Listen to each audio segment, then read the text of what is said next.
Hello dear students. तो हम लोग अपने चैनल पे अब ट्वेल्थ का क्रैश कोर्स स्टार्ट करने वाले हैं, जिसमें 1 से 2 महीने के अंदर दिसंबर और जनवरी तक में अपन पूरे ट्वेल्थ के जितने भी सिलेबस है उसका एक शॉर्ट में डिटेल रिवीजन और साथ में इंपॉर्टेंट क्वेश्चन करेंगे। तो पहले मैं आपको एक फॉर्मेट बता दूं, और बहुत लोग अपने चैनल से पहले से भी जुड़े हैं, तो जो लोग जुड़े हुए हैं उन्होंने लॉकडाउन में अपना काफ़ी लाइव क्लासेस भी चला था, तो वहाँ पे मैंने क्या कराया था, चैप्टर 1 इलेक्ट्रोस्टैटिक्स से लेके मैग्नेटिज्म एंड ईएमआई तक, इलेक्ट्रोमैग्नेटिक इंडक्शन तक हमने पूरा डिटेल में थ्योरी कवर करा है, विथ हैंड रिटन नोट्स मैंने लगाया है। तो पहले तो मैं अपना क्रैश कोर्स चुकी है, पहला वीडियो है, इसमें मैं इलेक्ट्रोस्टैटिक से स्टार्ट करने वाला हूँ। तो क्रैश कोर्स किस तरीके से अपना जो होगा उसमें मैं एक फर्स्ट पार्ट, हर वीडियो में हर चैप्टर के 2 पार्ट आएंगे।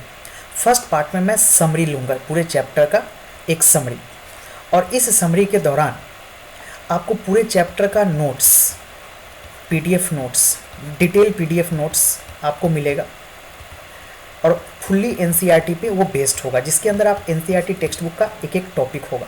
तो पूरा डिटेल हैंड रिटन नोट्स, और जिसको मैं शॉर्ट में पूरा एक्सप्लेनेशन भी करूँगा। तो पहला मैं फर्स्ट पार्ट, हर चैप्टर का 2 वीडियो होगा, जिसमें एक पार्ट के अंदर मैं समरी लूँगा, ठीक है ना, जिसमें मैंने आपको बताया कि डिटेल नोट्स पीडीएफ में होगा और उसको शॉर्ट में मैं एक्सप्लेन भी कर दूंगा।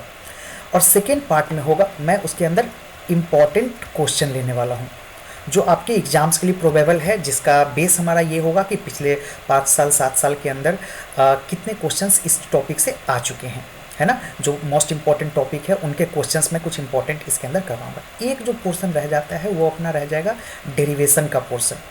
तो चूँकि हमारा जो ये पहला पार्ट होगा थ्योरी का, जिसमें शॉर्ट में मैं डालूंगा, तो इसके अंदर मैं डेरिवेशन को डिटेल में कवर नहीं करूंगा। आपको डेरिवेशन देखने के लिए आपके पास 2 ऑप्शन है, या तो हर वीडियो के चैप्टर के नीचे मैं डिटेल में, जहाँ पे अपने वीडियो में एनालिसिस किया है, मैंने डिटेल वीडियो डाला है, आप उसमें जाके उस पार्टिकुलर टॉपिक का डेरिवेशन देख सकते हैं, क्योंकि फिर डेरिवेशन लेंगे तो ये समरी चैप्टर हमारा समरी नहीं रहेगा, फिर बहुत लंबा वीडियो हो जाएगा। हमारा काम ये है कि एक बार शॉर्ट में पूरा चैप्टर का रिविजन कर लेना, और उसके बाद उसके इंपॉर्टेंट क्वेश्चन देखना। डेरिवेशन के लिए आप हमारे डिटेल वीडियो चैनल पे पड़ा हुआ है, मैं हर वीडियो के नीचे लिंक दे दूंगा, वहाँ से आप देख सकते हैं, ठीक है।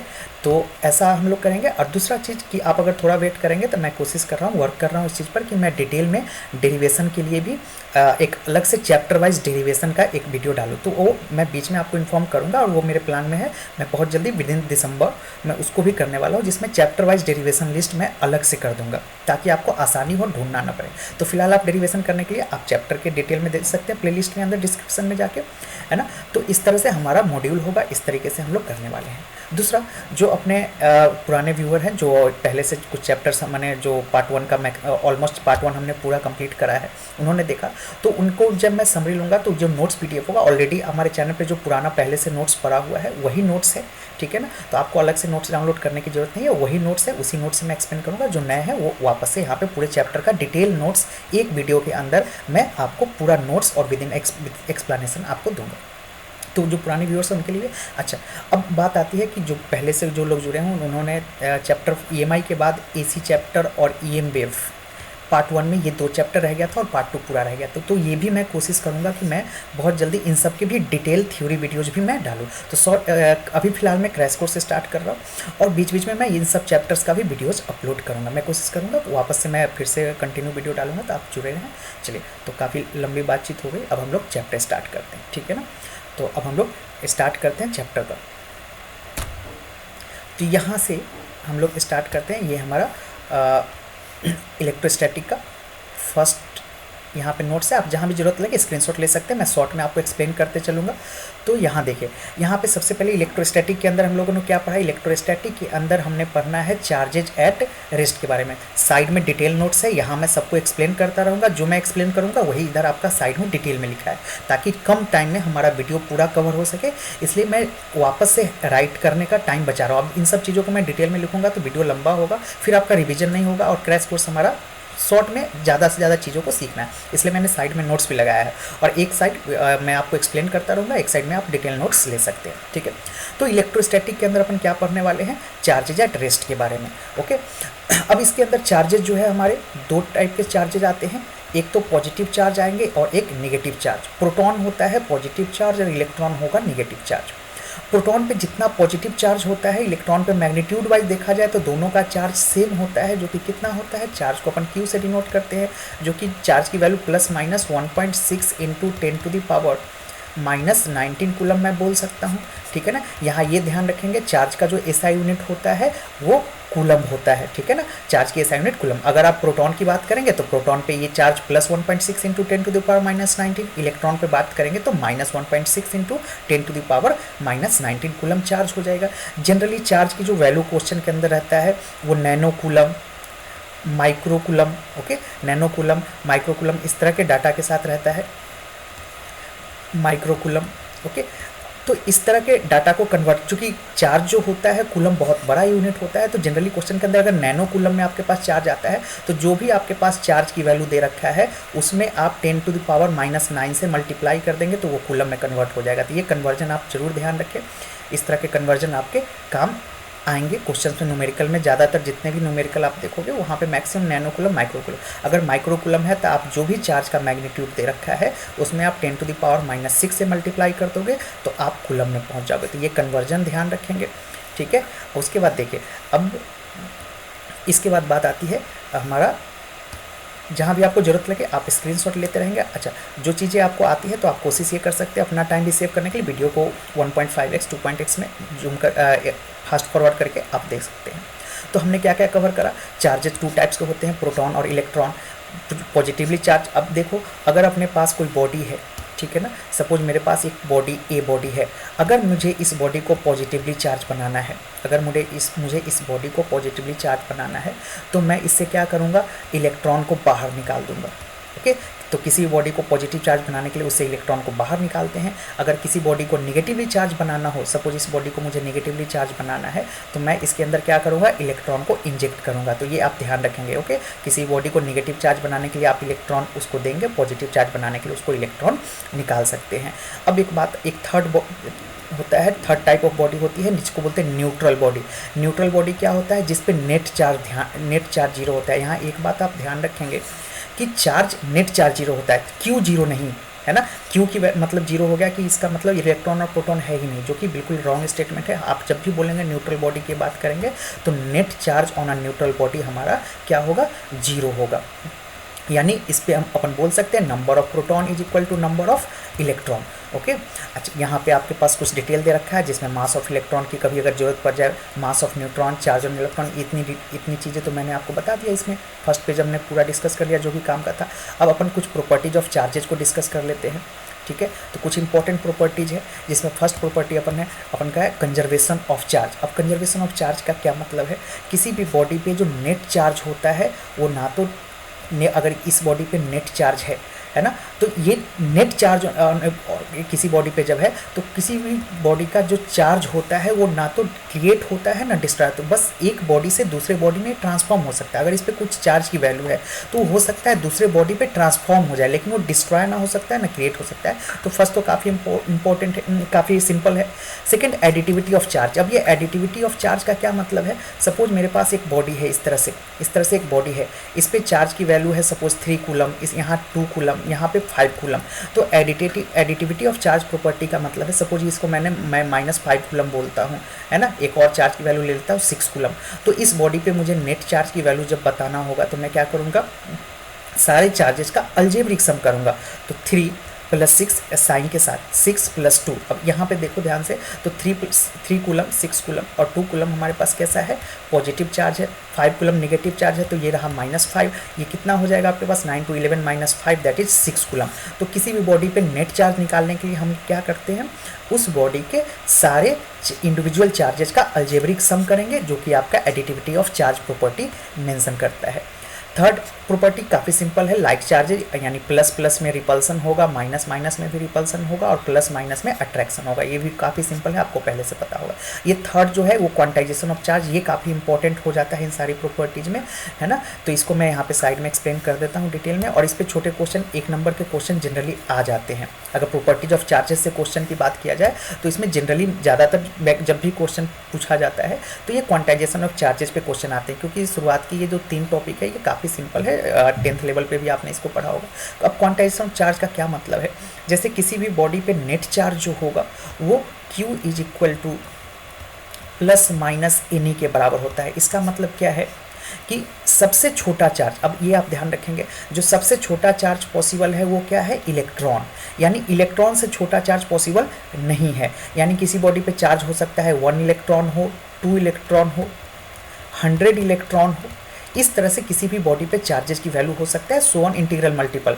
अगर कहीं पे लिखा हुआ है आपके पास 2.5 इलेक्ट्रॉन चार्ज, तो ये एक गलत स्टेटमेंट है। क्यों गलत स्टेटमेंट है?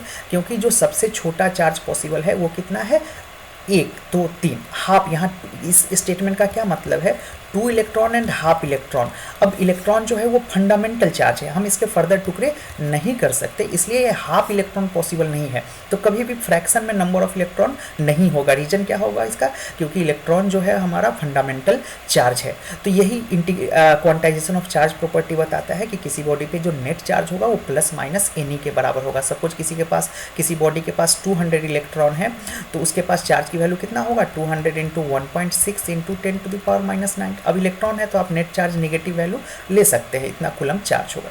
तो आई होप इस पे आप बेस्ड क्वेश्चन कैसे आते हैं ये मैं बताता हूँ। कई बार क्या होता है ना, इस पे बेस्ड क्वेश्चन आते हैं तो आपके पास कोई सपोज एक चार्ज की वैल्यू दे रखा है, सपोज ये बोल देगा कि ये एक बॉडी है जिस पे चार्ज की वैल्यू ये है, 1 नंबर के सवाल आ सकते हैं इस पर। तो ये है, आपसे पूछेगा क्या ऐसा चार्ज पॉसिबल है, तो आप कैसे बताओगे पॉसिबल है या नहीं है। आप क्या करोगे कि आपको फॉर्मूला पता है Q is equal to n, तो आप चार्ज की जगह क्या पुट करोगे, Q की जगह पुट करोगे जो भी चार्ज का वैल्यू दे रखा है, 200 इंटू 1.6 इंटू 10⁻⁹ चार्ज की वैल्यू है। इसको आप 1 इलेक्ट्रॉन के चार्ज से डिवाइड करोगे, यानी E को मैं इधर ले जाऊँ तो यहाँ मैं ऐसे ही लिख सकता हूँ, यहाँ पे E की वैल्यू, तो E की वैल्यू लिखूंगा तो यहाँ पे या ऊपर मैंने माइनस इसलिए लिया कि यहाँ नेट चार्ज जो माइनस है, तो -1.6 into 10⁻⁹ coulomb equal to n। अब आप माइनस इससे ये कट गया, n की वैल्यू आपके पास कितना आ गया, n की वैल्यू आ गया आपके पास 200। यानी 200 अगर n की वैल्यू आया तो आप बोलोगे कि ये ऐसा चार्ज पॉसिबल है। सपोज आपके पास वैल्यू आता है 200.2, तो आप क्या बोलते हैं कि ऐसा चार्ज पॉसिबल नहीं है क्योंकि फ्रैक्शन में नहीं हो सकता है। तो इस तरह के सवाल आपसे पूछे जा सकते हैं और पहले भी बोर्ड एग्जाम्स के अंदर इस तरह के क्वेश्चन लिए जा चुके हैं। वो मैं क्वेश्चन वाला सेक्शन जब मैं पार्ट 2 स्टार्ट करूँगा तो हमें डिटेल में आपको बताऊंगा। तो ये हमारा पूरा प्रॉपर्टीज ऑफ चार्जेज हमने डिटेल में देखा, जिसके बारे में पूरा डिटेल यहाँ पे आपका लिखा है। आपको जहाँ भी जरूरत हो आप स्क्रीनशॉट ले सकते हैं इसके।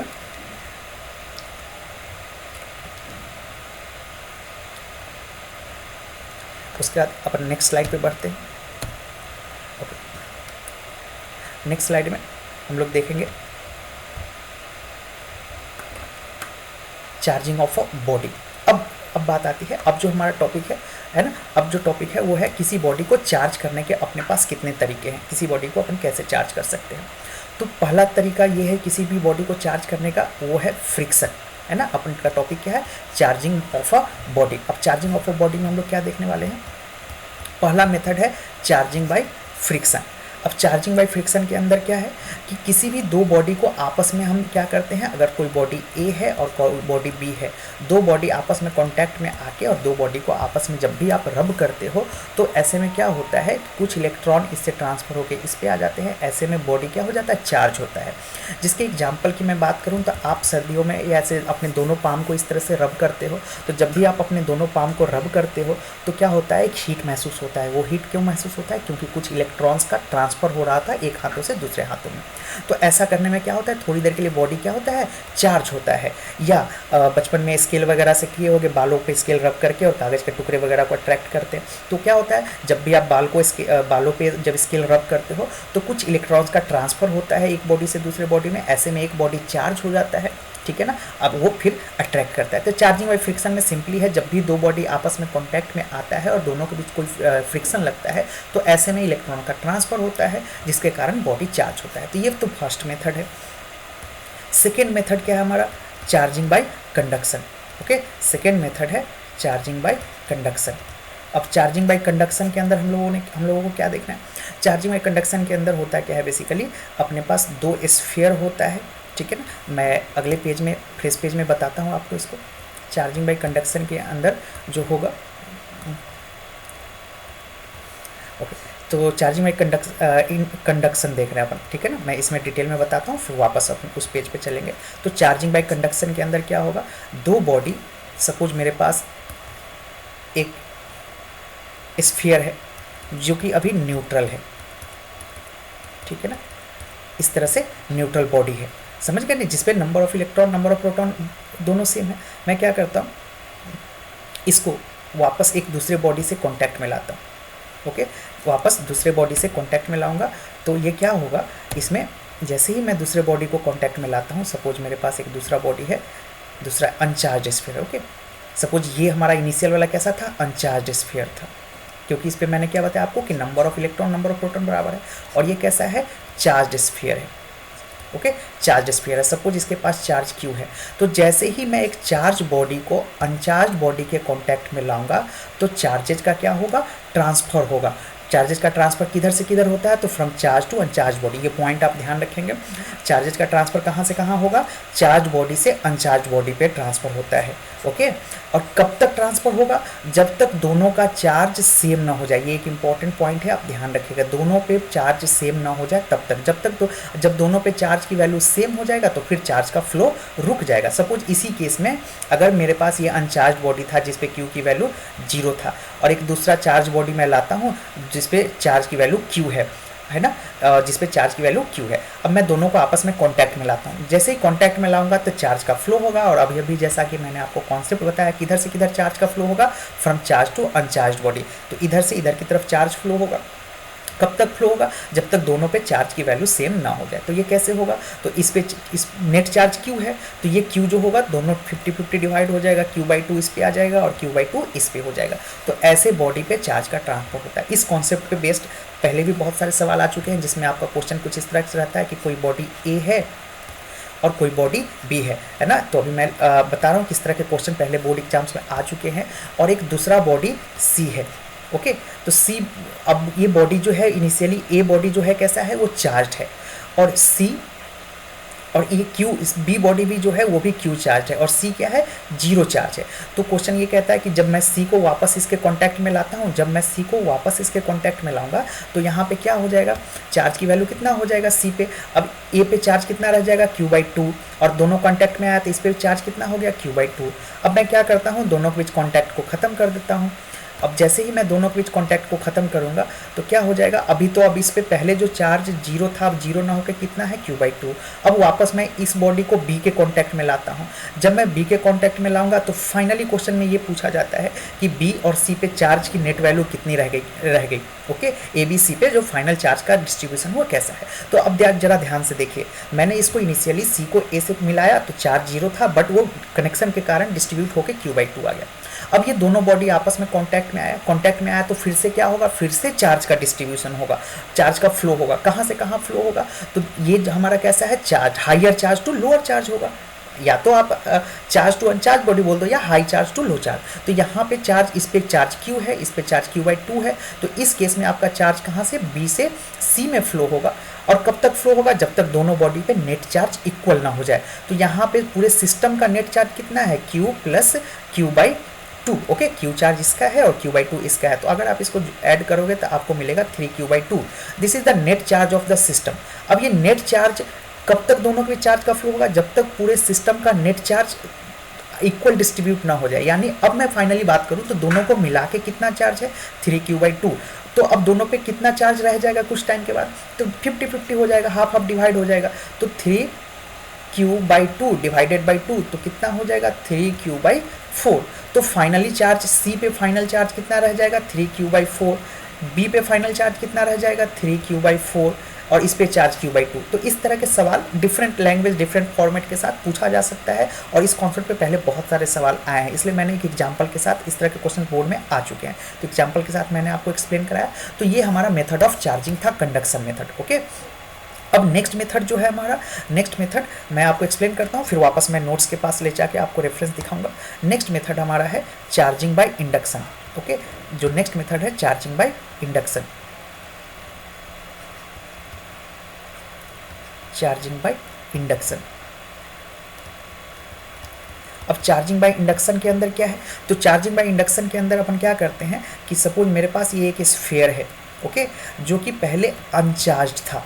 अनचार्ज मीन्स इस पे प्लस और माइनस चार्ज की जब बात किया जाए तो both are equally distributed. Okay, इस तरह से रैंडमली प्लस और माइनस चार्ज डिस्ट्रीब्यूटेड था।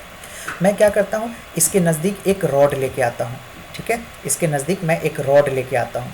जैसे ही मैं इसके नज़दीक सपोज मैंने एक पॉजिटिवली चार्ज रॉड लेके आया, तो थोड़ी देर बाद जब नेक्स्ट स्टेप की मैं बात करूँगा तो थोड़ी देर बाद मुझे क्या मिलेगा कि ये पॉजिटिवली चार्ज रॉड जो है इसके निगेटिव चार्ज को अपनी ओर अट्रैक्ट करेगा। तो मुझे वापस से इसका कन्फिग्रेशन देखना हो, है ना, सेम रॉड है और डिफरेंट कलर से मैं बना रहा हूँ। तो ये प्लस चार्ज क्या करेगा, माइनस चार्ज को अपनी ओर खींच लेगा और प्लस वाले को क्या करेगा, अपने से अवे रिपेल करेगा। तो जो ये स्फीयर पहले Q इक्वल टू 0 था यानी अनचार्ज था, उस स्फीयर के नज़दीक मैंने एक चार्ज रॉड लाया। इस रॉड लाने के कारण क्या हो गया, इसने चार्ज को वापस अट्रैक्ट किया इलेक्ट्रोस्टैटिक फोर्सेज के कारण, जिस पे मैं अभी आऊँगा कूलम्स फोर्सेज पे।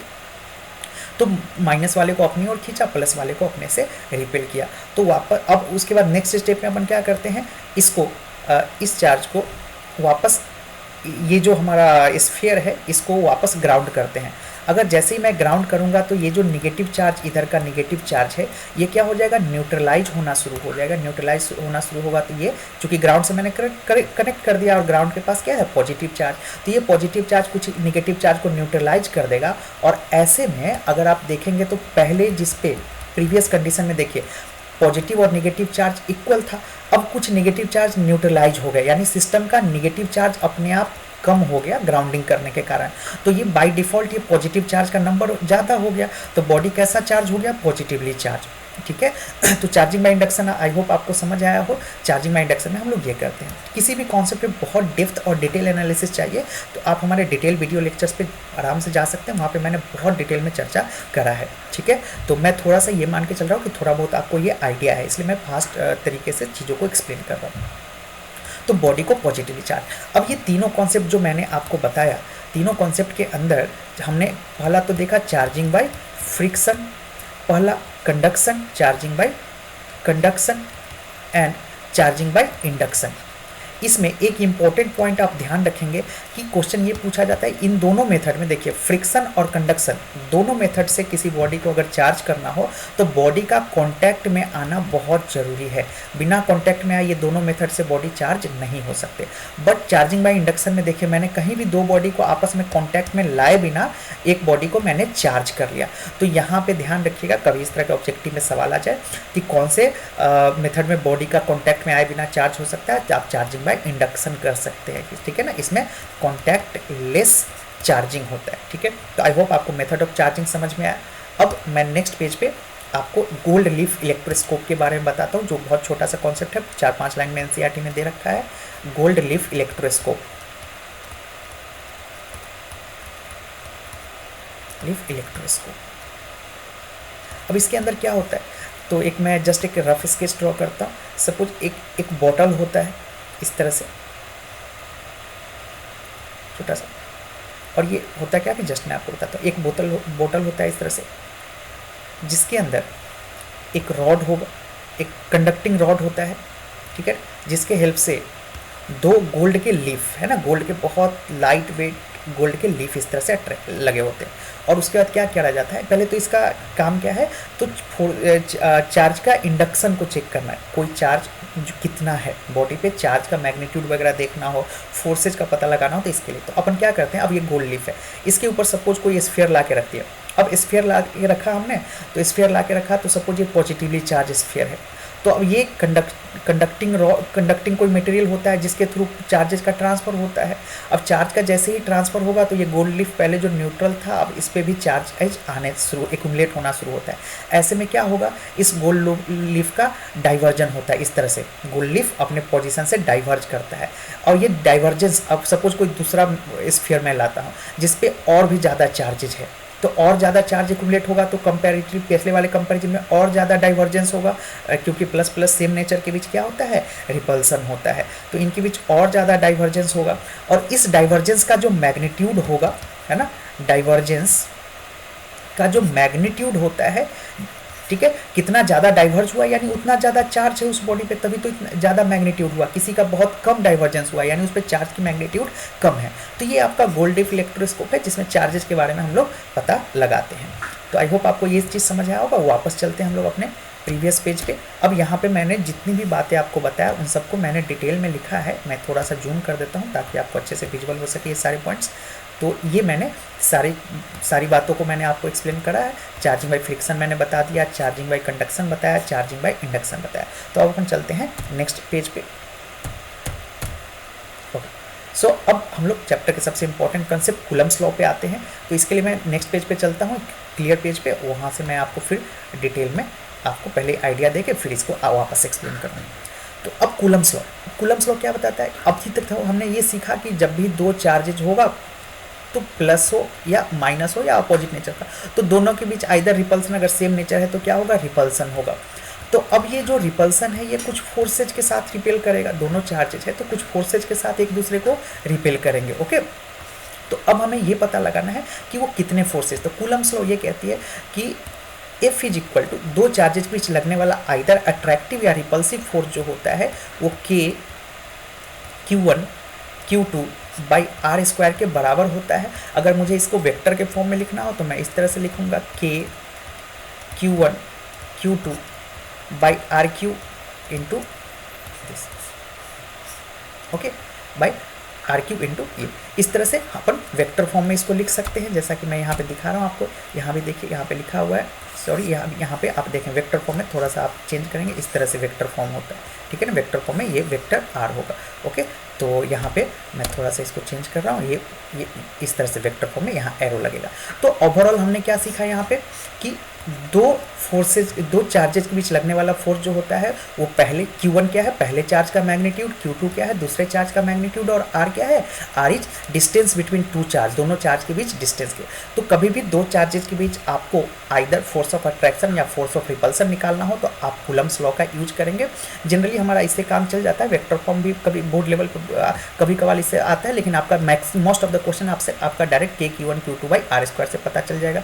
जहाँ आपको Q1 Q2 के बारे में मैं डिटेल यहाँ से आपको बता देता हूँ। यहाँ पे आप ध्यान रखेंगे, देखिए यहाँ पे ये तो रहा हमारा force K Q1 Q2 by r square, जहाँ K को क्या बोलते हैं? K को कूलम्स कांस्टेंट या इलेक्ट्रोस्टैटिक फोर्स कांस्टेंट बोलते हैं। K की वैल्यू कितनी होगी?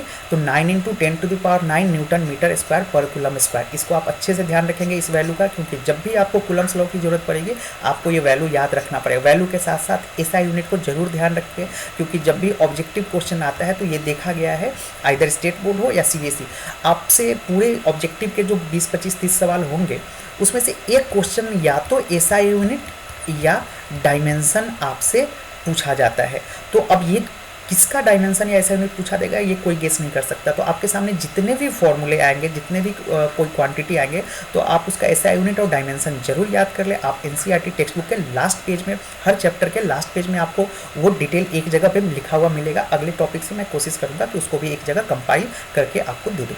तो ये तो हमारा ये रहा। अब बात आता है कि K को कूलम्स कांस्टेंट बोलते हैं, तो इस K की जो वैल्यू होती है वो होती है 1/4 पाई एप्सिलॉन नॉट। ओके, जहाँ एप्सिलॉन नॉट को बोलते हैं permittivity of free space. Okay, epsilon not is permittivity of free space, permittivity of free space, जिसकी वैल्यू आपको याद रखना है, बेहद जरूरी है। आप फिलहाल वैल्यू याद रखें, उससे हमारा काम चल जाएगा। वैल्यू कितना होगा? 8.85 × 10⁻12 कूलम स्क्वायर पर मीटर स्क्वायर पर न्यूटन। ओके, तो ये वैल्यू के साथ आप एप्सिलॉन को याद रखें। ऐसा क्यों एप्सिलॉन? क्योंकि जो दो चार्जेस के बीच लगने वाला अट्रैक्टिव या रिपल्सिव फोर्स जो होता है वो सराउंडिंग पे, मीडियम पे डिपेंड करता है, इसलिए ये एप्सिलॉन नॉट है, जिसको बोला जाता है परमिटिविटी ऑफ फ्री स्पेस। अगर कोई मीडियम नहीं है, अगर फ्री स्पेस है तो वहाँ पे ये होगा। तो ये तो आपका vector form of Coulomb's law रह गया। अब इससे रिलेटेड कुछ इंपॉर्टेंट पॉइंट्स, कूलम्स लॉ से रिलेटेड कुछ इंपॉर्टेंट पॉइंट है जिसको मैं डायरेक्ट यहाँ पे डिस्कस कर लेता हूँ। तो ये आपका क्या हो जाएगा, यहाँ पे जो लोग नए हैं वो इस नोट्स का स्क्रीनशॉट लेते रहे, और जो पुराने लोग हैं पहले से हमारे चैनल पे देख चुके हैं तो उनको ये नोट्स मैंने अपलोड कर रखा है, आपके पास भी ये होगा, ठीक है।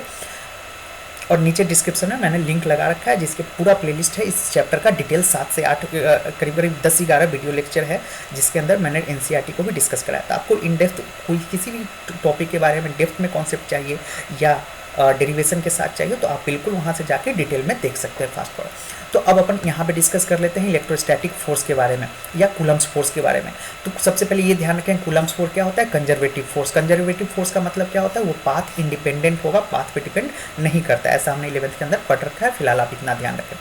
उसके बाद magnitude of force experience by both the charges are same but in opposite. अब ध्यान रखें यहाँ पे, जैसे सपोज मेरे पास ये प्लस चार्ज है और ये दूसरा प्लस चार्ज है, ठीक है, ये दूसरा प्लस चार्ज है, इसको मैं थोड़ा सा क्लियर करूँ। ओके, सो अब मेरे पास ये दूसरा प्लस चार्ज पड़ा हुआ है, भले ही इसका चार्ज सपोज 5Q है और इसका चार्ज सपोज 1Q है। ओके, तो अकॉर्डिंग टू कूलम्स लॉ ये दोनों चार्ज जो होगा वो अगर रिपेल कर रहा है तो भी, या अगर सपोज ये माइनस होता तो अट्रैक्ट करता, ओके, माइनस चार्ज होता तो अट्रैक्ट करता। तो ये भले ही मैग्नीट्यूड में ये 5Q है, ये 1Q है, बट दोनों जो फोर्स एक्सपीरियंस करेगा वो सेम फोर्स एक्सपीरियंस करेगा, ये ध्यान रखिएगा। क्यों? क्योंकि आप फॉर्मूले में भी देख सकते हैं कि फोर्स किन पे डिपेंड करता है, Q1 और Q2 पे। ओके, दोनों के मैग्नीट्यूड पे फोर्स डिपेंड करता है, इसलिए बोथ द चार्जेज जो फोर्स एक्सपीरियंस करेंगे वो इक्वल होगा but in opposite direction. Opposite direction कैसे होगा ये देखिए ध्यान से। जैसे मेरे पास सपोज ये दो प्लस प्लस चार्ज है, ये प्लस चार्ज, ये प्लस चार्ज, तो दोनों रिपेल करेंगे और सेम फोर्स से रिपेल करेंगे, तो ये रहा F और ये रहा F, दोनों अपोजिट डायरेक्शन में। अगर मेरे पास प्लस माइनस चार्ज है तो ये अट्रैक्ट करेंगे, देखिए ये भी दोनों अपोजिट डायरेक्शन, दोनों एक दूसरे के अपोजिट जा रहे हैं और इसमें भी दोनों अपोजिट जा रहे हैं, ठीक है। तो ये ध्यान रखिएगा, ये पॉइंट का मतलब हमारा ये है, इलेक्ट्रोस्टैटिक मैग्नीट्यूड जो होगा वो क्या होगा, इक्वल होगा और डायरेक्शन अपोजिट होगा। दूसरा, कूलम्स लॉ को हम न्यूटन थर्ड लॉ से अगर रिलेट करना हो तो अपन बोल सकते हैं coulomb third law is action reaction pair. Okay, coulomb third law जो है वो एक्शन रिएक्शन पेयर होता है हमारा, okay, action reaction pair in the line joining the two charges. अब इसका मतलब देखिए, कई बार एक्शन रिएक्शन पेयर का मतलब क्या होता है बच्चे गलत समझ लेते हैं। तो इसका मतलब ये होगा कि जैसे एक्शन ये प्लस और प्लस है, ठीक है, तो दोनों के बीच रिपल्सन होगा, तो सपोज रिपल्सन इस तरह से होगा तो एक्शन रिएक्शन ये हुआ। लेकिन ऐसा भी तो हो सकता है, दीज फोर्सेज अगर ये एफ है ये भी, तो एक्शन रिएक्शन तो ये भी है, बट ये गलत है। सिर्फ आप एक्शन रिएक्शन बोलोगे तो आपका स्टेटमेंट कैसा हो जाएगा, गलत हो जाएगा, क्योंकि ये भी एक्शन रिएक्शन है। कूलम्स लॉ में जो एक्शन रिएक्शन है उसका मतलब है दोनों चार्ज जिस लाइन के लॉन्ग पड़े हैं उसी लाइन के लॉन्ग एक्शन रिएक्शन होगा, इसके लॉन्ग एक्शन रिएक्शन नहीं होगा। अगर इस लाइन के लॉन्ग है तो इसी लाइन के लॉन्ग दोनों पे फोर्स लगेंगे। तो ये रहा हमारे पॉइंट थर्ड का मतलब। उसके बाद net electrostatic force depends on medium, जो मैंने अभी आपको बताया, क्योंकि फॉर्मूले में देखिए 1/4 पाई एप्सिलॉन नॉट, हमने परमिटिविटी ऑफ फ्री स्पेस भी लिया है। अब एक आता है सुपरपोजिशन प्रिंसिपल। अब ये सुपरपोजिशन प्रिंसिपल का क्या मतलब है इसको मैं डिटेल में यहाँ थोड़ा सा बता देता हूँ आपको। सुपरपोजिशन प्रिंसिपल का मतलब ये है कि सपोज अगर आपके पास कोई चार्ज Q पड़ा हुआ है और इसके बगल में कोई चार्ज Q1 है, एक Q2 है, एक Q3 है और एक -Q4 है, तो सपोज अब ये जो चार्ज है ये Q1 इस पे भी फोर्स लगाएगा। दोनों क्या है यहाँ पे देखे ध्यान से, दोनों अगर सेम नेचर का है तो दोनों पे फोर्स कैसा होगा, रिपल्सिव नेचर का होगा। Q2 भी इस पे फोर्स लगाएगा, Q2 इस डायरेक्शन में लगाएगा, Q3 जो फोर्स है वो इस डायरेक्शन में लगाएगा, Q4 अपनी ओर अट्रैक्ट करेगा। तो यहाँ आप देखिए तो ये टोटल 4 चार्जेज जो है ये सब इस पे फोर्स लगा रहे हैं। तो सुपरपोजिशन प्रिंसिपल क्या कहता है कि जो नेट चार्ज, वो बड़ा वाला चार्ज जो कैपिटल Q एक्सपीरियंस करेगा वो सारे चार्जेज के फोर्सेज के वेक्टर सम के द्वारा। Suppose first charge F1 force लगा रहा है, थर्ड चार्ज F3 फोर्स लगा रहा है, फोर्थ चार्ज F4 लगा रहा है, तो यहाँ पे भी मैं इस तरह से लिखता हूँ। तो इसका सीधा सा मतलब है किसी भी चार्ज पे लगने वाला जो नेट फोर्स होगा आसपास मौजूद सभी भी चार्जेज के इंडिविजुअल फोर्सेज के वेक्टर सम के बराबर होगा। ये यहाँ पे वेक्टर सम है सारे का, ये ध्यान रखिएगा। एक और पॉइंट इसमें ध्यान रखिएगा कि जब ये चार्ज एक्सपीरियंस कर रहा है उस समय ये दोनों भी एक दूसरे पे फोर्स लगा रहे हैं, ये सारे चार्जेज एक दूसरे पे फोर्स लगा रहे हैं। बट हम जब इस बॉडी पे नेट चार्ज की वैल्यू कैलकुलेट करेंगे तो उस समय इन दोनों के बीच आपस में लगने वाले फोर्सेज का इसके पे लगने वाले फोर्स का कोई असर नहीं होगा। तो सिंपल लाइन में आप इतना ध्यान रखेंगे कि किसी भी बॉडी पे जो नेट फोर्स लगता है वो आसपास मौजूद सारे चार्जेज के वजह से लगने वाले फोर्सेज के वेक्टर सम के बराबर होता है, जो कि आपका यहाँ पे लिखा हुआ है। ओके, तो यहाँ पे आपका डिटेल लिखा हुआ है, यहाँ पे न्यूमेरिकल वो तो मैंने डिस्कस करा था, वो डिटेल वीडियो जो डिटेल थ्योरी लिया था उसके लिए। तो अब अपन नेक्स्ट पेज पे चलते हैं। कूलम्स लॉ का कहानी हो गया अपना। अब हम लोग इलेक्ट्रिक फील्ड पे आते हैं। अगेन ये भी हमारा काफ़ी इंपॉर्टेंट टॉपिक रह जाता है, इससे भी छोटे क्वेश्चंस काफ़ी आते हैं, मतलब इलेक्ट्रिक फील्ड एंड प्रॉपर्टीज़ पे। उसके बाद इस पर लंबे क्वेश्चन डेरिवेशन वगैरह भी बहुत पूछे जाते हैं एग्जाम में, तो ये इंपॉर्टेंट है और इस चैप्टर का थीम कह सकते हो क्योंकि ये हमारा है। तो अब आते हैं अपन इलेक्ट्रिक फील्ड पे। तो इलेक्ट्रिक फील्ड सबसे पहले क्या होता है तो इसको मैं थोड़ा बताऊँ। कि जैसे मान लो अगर कोई चार्ज Q है, ओके। अच्छा, एक चीज़ और मैंने कूलम्स लॉ के बारे में नहीं बताया, उसमें नहीं लिखा है, बट आप ध्यान रखिए कूलम्स लॉ हमेशा पॉइंट चार्जेज के लिए अप्लीकेबल है, always applicable for point charge, okay. कोई लार्ज बॉडी के लिए अप्लीकेबल नहीं, जैसे ये पॉइंट चार्ज Q1 है, ये Q2 है, तो इन दो पॉइंट चार्जेज के लिए अप्लीकेबल। लार्ज चार्जेज के लिए क्यों नहीं अप्लीकेबल है? जैसे मान लो ये मेरे पास एक स्फीयर है, एक दूसरा स्फीयर है, जैसे ही आप एक दूसरे के पास लाओगे तो इनका आपस में जो चार्जेज है वो उन चार्जेज के बीच, क्योंकि इनके पास बहुत सारा चार्ज है, तो रिपल्सन स्टार्ट हो जाएगा, ओके। तो ये प्लस चार्ज है तो इसके प्लस वाले को रिपेल करेगा, माइनस वाले को अट्रैक्ट करेगा, तो इन दोनों के बीच जो डिस्टेंस r है वो हमारा चार्जेज के आपस में लाने के बाद क्या हुआ, चार्जेज का रीडिस्ट्रीब्यूशन हुआ। रीडिस्ट्रीब्यूशन होने के बाद ये r की वैल्यू जो है ना वो फिक्स नहीं रहता है, वो कुछ चेंज हो जाता है। इसलिए हम कूलम्स लॉ में जो लार्ज बॉडी है ना, रेगुलर बॉडी के लिए नहीं यूज करते हैं, पॉइंट चार्ज के लिए अप्लीकेबल करते हैं। अब इलेक्ट्रिक फील्ड है। इलेक्ट्रिक फील्ड का मतलब है कि कोई भी चार्ज अपने आसपास एक फील्ड बनाता है जिसमें वो अपना इफेक्ट शो करता है। जैसे मान लो एक चार्ज Q है, एक दूसरा चार्ज Q है, तो ऐसा नहीं कि ये दोनों चार्ज एक दूसरे से सपोज 2 किलोमीटर के डिस्टेंस पे है तो दोनों एक दूसरे पे फोर्स लगा रहे हैं, ऐसा कभी नहीं होगा। एक फाइनल एक डिस्टेंस होगा जिसमें अगर ये चार्ज आता है तब जाके ये फोर्स एक्सपीरियंस करेगा। ऐसा नहीं कि ये चार्ज पड़ा हुआ है कहीं से भी एक दूसरे पे फोर्स लगा रहा है। तो ये चार्ज अगर यहाँ पे आता है, यानी ये इसके फील्ड में आता है, तो इस पर फोर्स लगेगा, ठीक है। जिस तरह से हमारा अर्थ है, ठीक है ना, अर्थ है, तो यहाँ पे आप कोई ऑब्जेक्ट को गिराते हो तो सीधा अर्थ की तरफ नीचे आता है। क्यों आता है? क्योंकि अर्थ के आसपास एक ग्रेविटेशनल फील्ड है जो उस पर फोर्स लगाता है। ठीक वैसे ही हर चार्ज के आसपास अपना एक फील्ड होता है जिसमें वो किसी भी चार्ज पे फोर्स लगाता है। तो इसको डिफाइन करना हो तो डिफाइन करते हैं force experience per unit charge. Electric field का फॉर्मूला क्या हो जाएगा? Force experience per unit charge. Electric field vector quantity होगा, ध्यान रखिएगा यहाँ पे, और इसकी एसआई यूनिट क्या हो जाएगा? न्यूटन पर कूलम। अब बात कर लेते हैं इलेक्ट्रिक फील्ड की कुछ प्रॉपर्टीज़ के, और प्रॉपर्टीज आप ध्यान रखें, इस पे 1 नंबर के सवाल जनरली एग्जाम में पूछे जाते हैं, और वो डायरेक्ट इन 6-7 प्रॉपर्टी जो मैंने लिस्ट किया है इससे आप डायरेक्ट आंसर कर सकते हैं इसकी। तो पॉजिटिव चार्ज से इलेक्ट्रिक फील्ड लाइन का डायरेक्शन हमेशा आउटवर्ड होता है, जैसा कि आप देख सकते हैं। पहली प्रॉपर्टी क्या है? इलेक्ट्रिक फील्ड लाइन से पॉजिटिव चार्ज हमेशा बाहर की तरफ आता है। दूसरी प्रॉपर्टी क्या है? माइनस चार्ज की तरफ टर्मिनेट होता है, मतलब माइनस चार्ज के लिए अगर इलेक्ट्रिक फील्ड की बात किया जाए तो हमेशा इनवर्ड डायरेक्टेड होगा, तो ये आप ध्यान रखेंगे। दूसरा ये इलेक्ट्रिक फील्ड लाइन है, आप डायरेक्ट एनसीईआरटी टेक्स्ट बुक में भी ये चेक कर सकते हैं। वहाँ पे क्या है? ये प्लस चार्ज है, ये माइनस चार्ज है। अगर मैं थोड़ा फास्ट बोल रहा हूँ तो आप थोड़ा स्लो करके देख सकते हैं वीडियो को, है ना, क्योंकि स्टिल मैं बोल रहा हूँ क्रैश कोर्स से थोड़ा फास्ट ही चलेगा, क्योंकि डिटेल की तरह अगर इसमें पढ़ाने लग जाऊँ तो फिर 5-6 महीने लग जाएंगे सिलेबस में, समझ गए ना। तो थोड़ा मैं फास्ट बोल रहा हूँ, अगर जिनको पहले से पढ़ रखे हैं तो वो फास्ट फॉरवर्ड में देखो, जिनको फास्ट लगे वो ऑप्शन है यूट्यूब में, आप स्लो करके देख सकते हैं, ठीक है ना। चलिए, तो ये प्लस माइनस चार्ज है, दोनों क्या कर रहा है? अब दोनों एक दूसरे के साथ अगर रखा रहे तो इलेक्ट्रिक फील्ड कुछ इस तरह से बनेगा। आप देख सकते हैं ये प्लस से क्या होता है? ऐसे निकल रहा है, माइनस की तरफ टर्मिनेट हो रहा है। सारे फील्ड लाइन देखिए, ये भी प्लस से निकल रहा है, अल्टीमेटली ये भी माइनस की तरफ जाके टर्मिनेट होगा, ठीक है ना। तो ये ऐसा रहा। अब ये प्लस प्लस चार्ज है तो दोनों का फील्ड क्या करेगा? एक दूसरे को रिपेल करेगा, ठीक है ना, एक दूसरे के बीच क्या होगा? रिपल्सन होगा। नेक्स्ट प्रॉपर्टी है electric field line starts from positive charge and inside negative charge, जो मैंने आपको बता ही दिया। अब बात आता है कि इलेक्ट्रिक फील्ड का डायरेक्शन कैसे पता लगाएंगे। सपोज मेरे पास ये कोई इलेक्ट्रिक फील्ड है, तो किसी भी पॉइंट पे मुझे इलेक्ट्रिक फील्ड का डायरेक्शन चाहिए, तो इसके लिए मुझे उस पॉइंट पे क्या करना होगा? एक टेंजेंट बनाना होगा। सपोज इस पॉइंट पे मुझे इलेक्ट्रिक फील्ड की डायरेक्शन चाहिए, तो यहाँ पे आप टेंजेंट ड्रॉ करोगे, और ये टेंजेंट जो होगा वो क्या बताएगा आपको? Direction of electric field at that point, okay. तो किसी भी इलेक्ट्रिक फील्ड लाइन पे जो टेंजेंट होता है वो इलेक्ट्रिक फील्ड का डायरेक्शन बताता है। तो ये फोर्थ प्रॉपर्टी है। फिफ्थ प्रॉपर्टी और इम्पॉर्टेंट, कई बार पहले भी सवाल पूछे जा चुके हैं और काफ़ी इजी है, कभी भी दो इलेक्ट्रिक फील्ड लाइन आपस में इंटरसेक्ट नहीं कर सकते। क्यों इंटरसेक्ट नहीं कर सकते?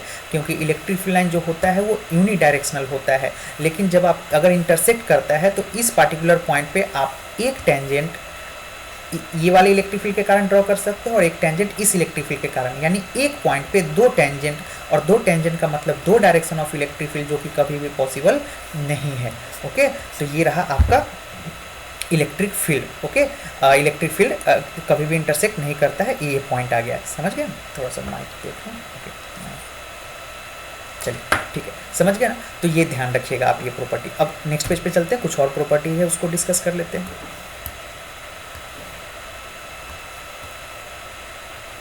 नेक्स्ट जो कुछ प्रॉपर्टी लिखा हुआ है, इलेक्ट्रिक फील्ड लाइन और perpendicular to the surface of, okay, electric field line are perpendicular to the surface of conductor. Okay, इसके बारे में इसका जो डिटेल थ्योरी है वो आपका चैप्टर 2 से इसका आंसर करेंगे हम लोग। फिलहाल अभी प्रॉपर्टी की तरह ध्यान रखेंगे। आप एनसीईआरटी के एडिशनल में जाएंगे। एनसीईआरटी का एडिशनल एक्सरसाइज का जो पहला क्वेश्चन है, एडिशनल पहला या दूसरा, जिसमें बहुत सारे इलेक्ट्रिक फील्ड लाइन दिया हुआ है, तो आप वहाँ देखेंगे ना, तो एक इस तरह का रैंडम कंडक्टर है और इस तरह से उस पर इलेक्ट्रिक फील्ड लाइन बहुत सारे बने हैं, है ना। एक्सरसाइज में आप चेक कर सकते हैं। और पूछा गया क्या ऐसा इलेक्ट्रिक फील्ड लाइन पॉसिबल है या नहीं, तो आप सीधा आंसर करेंगे पॉसिबल नहीं है। क्यों? क्योंकि यहाँ पे जो इलेक्ट्रिक फील्ड लाइन, अगर कोई मेरे पास कंडक्टर है तो इलेक्ट्रिक फील्ड लाइन हमेशा उस पर कैसा होगा, परपेंडिकुलर होगा।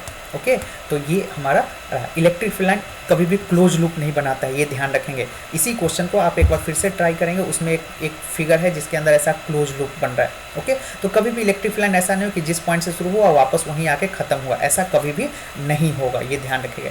It is a continuous curve without any sudden break. देखिए, सही इलेक्ट्रिक फील्ड लाइन अगर बनाना हो तो this is a continuous curve. यहाँ देखिए बीच में इस पॉइंट पे क्या है, सडन ब्रेक है, जो कि पॉसिबल नहीं है, तो ऐसा इलेक्ट्रिक फील्ड लाइन पॉसिबल नहीं है।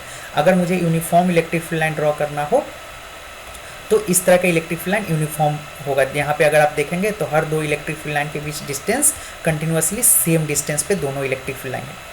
अगर मैं इसकी बात करूं तो ये non uniform electric field line है। ओके, और यहाँ पे एक लास्ट है, मोर denser the field line more stronger it is. अब यहाँ देखिए, इसमें मैं यूनिफॉर्म में बात करूँ तो आपको इस पॉइंट पे बात कर लो, इस पॉइंट पे बात कर लो, सब जगह इलेक्ट्रिक फील्ड की स्ट्रेंथ या वैल्यू सेम है। बट ये नॉन यूनिफॉर्म फील्ड में अगर सपोज मेरे पास एक ये है एरिया और एक ये लोकेशन है, suppose this is location 1, this is location 2, और मुझसे पूछा जाए कि ज़्यादा स्ट्रॉन्ग इलेक्ट्रिक फील्ड लाइन कहाँ है, तो यहाँ पे मैं बोलूँगा। क्यों बोलूँगा?